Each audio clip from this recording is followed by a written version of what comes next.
Isha foundation ఆధ్వర్యంలో శివరాత్రి ఉత్సవాలకు కేంద్ర మంత్రి అమిత్ షా హాజరయ్యారు. లైవ్ చూద్దాం. అభ్యంగనం చేయిస్తారు. ఈ సమయంలో నందికి నువ్వుల నూనె ఇంకా ఆవు నేతితో చేసిన దీపాలను సమర్పించవచ్చు.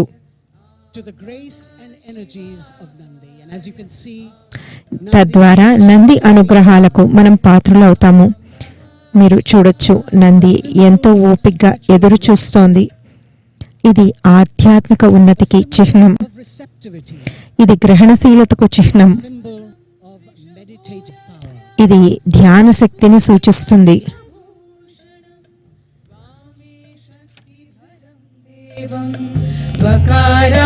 Once again, I share with you that Sadhguru has also consecrated Sadhguru 21 అడుగుల నందిని బెంగళూరులో ప్రతిష్ఠించారు.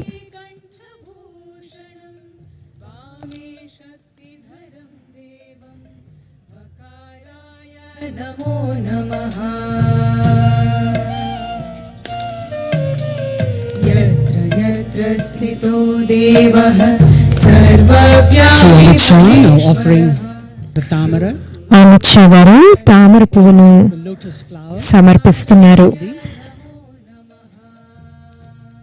the magnificent Nandi, as he looks down, అద్భుతమైన ఈ నంది తన భక్తులను ఎంతో అనుగ్రహంతో చూస్తూ ఉంటుంది.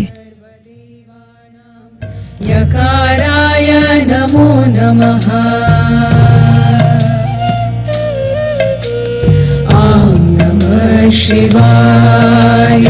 ఓం నమః శివాయ. ఓం నమః. Sadhguru explaining సద్గురు ఎన్నో సూక్ష్మమైన విషయాలను అమిత్ షా గారికి వివరిస్తున్నారు. adorning the walls, ఇవాళ ఎన్నో ప్రత్యేకమైన అలంకారాలు చేశారు. మహాశివరాత్రి సందర్భంగా ప్రత్యేక అలంకారాలు మనం చూడవచ్చు.